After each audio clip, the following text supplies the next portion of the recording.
meant the scholar who lost his soul, a terrifying warning. Because of my own mistakes, my face was transformed in the grave. In the end, what had I done? I have become an example for the world. O people, what had I committed?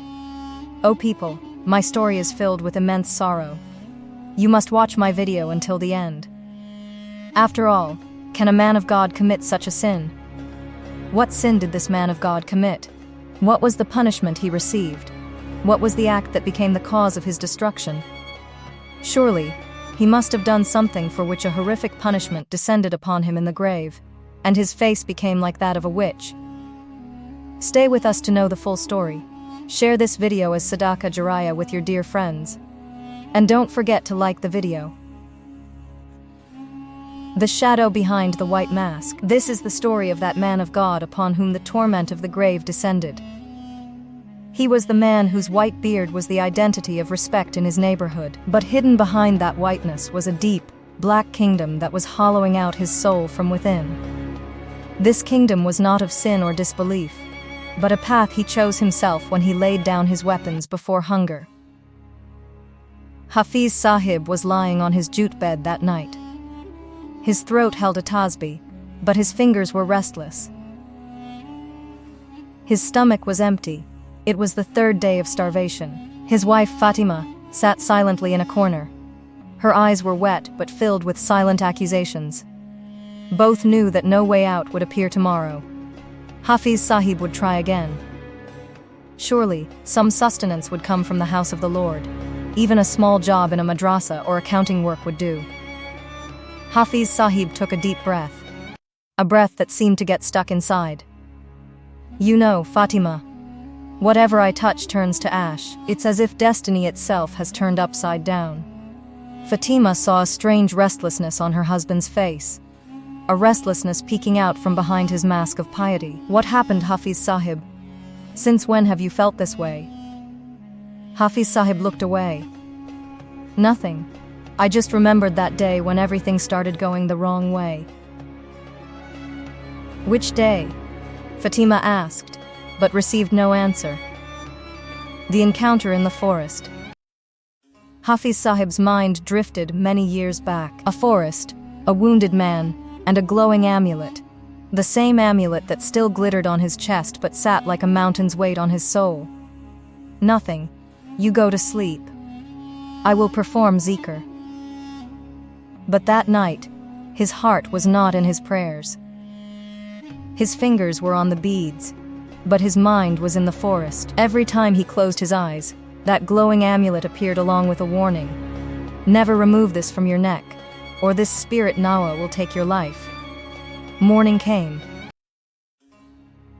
The sun looked pale. Hafiz Sahib offered his Fajr prayers, but found no peace. He wore his white clothes, adjusted his cap, and stepped out. People greeted him with Maulana Sahib, but every greeting felt like a burden. After leading the prayers in the mosque, a wealthy man approached him and tucked some notes into his hand. Maulana, for you, for your service. Hafiz Sahib's face turned red with shame. No, sir. This is not right. He tried to return the money, but the man refused and left. The notes felt hot and burning in his hand. He knew this was the price of his reputation, a reputation that now felt like a false mask. The decision to change destiny. Returning home, he put the notes on the table. Fatima looked at them and lowered her eyes. Am I just a showman? Hafiz Sahib asked himself. My white beard, my tasbih, my prayers, is it all just a mask? A mask under which I fear myself? In that moment, he decided he must find a livelihood at any cost, even if the price was his honor or his faith. Fatima, I am going to the city today to find work. Fatima only nodded, fear in her eyes. Hafiz Sahib left the village. Before him lay barren, dry land. The dust blurred his white clothes. With the fire of hunger in his stomach, he walked aimlessly. He reached a deserted place and saw an old, broken grave. Something was written on the headstone, but it was unreadable. Suddenly, he felt a strange chill, as if death were calling him. It was a warning, but hunger had veiled his intellect. The dark teacher. He entered a dense forest where the trees blocked the sun. Amidst the birds' chirping, he heard a cry of pain.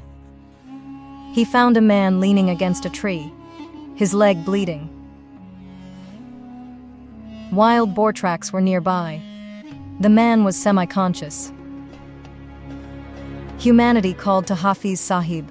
He used herbal leaves, crushed them, and bandaged the wound with his own turban cloth. When the man woke up, he said, "I am Sheikh Jamil, an Amil." Hafiz Sahib shivered. He had always mistrusted Amils, but this man had a mysterious attraction.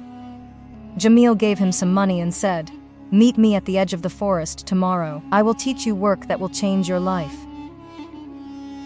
Hafiz Sahib returned home with food. The smell of cooking bread filled the house for the first time in months. But a thorn remained in his heart.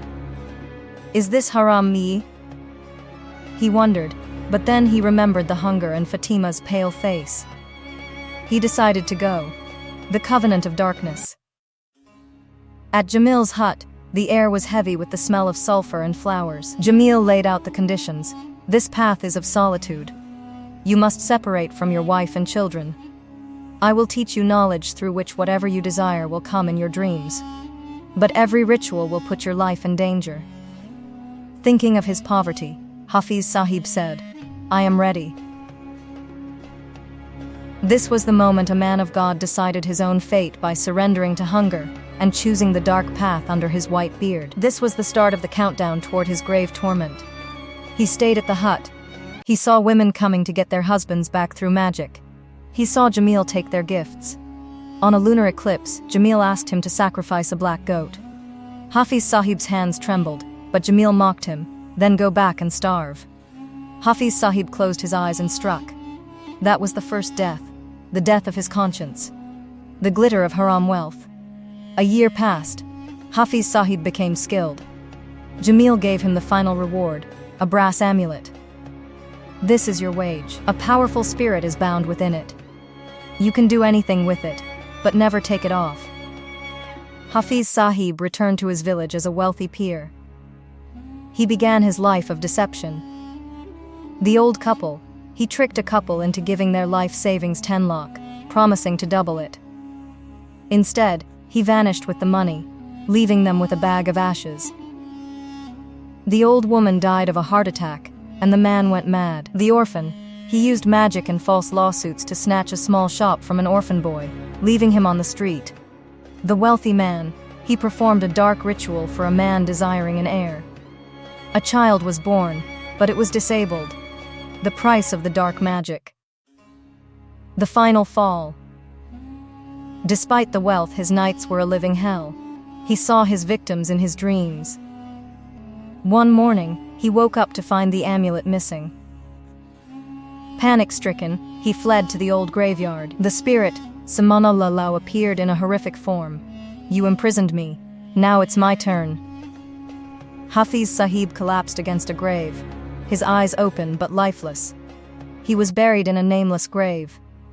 That night, Fatima saw him in a dream. His face was distorted like a witch, and he was being burned in his grave. A scholar told her, "Your husband chose the path of haram. Outward piety is nothing if the heart is black. Allah looks at the soul,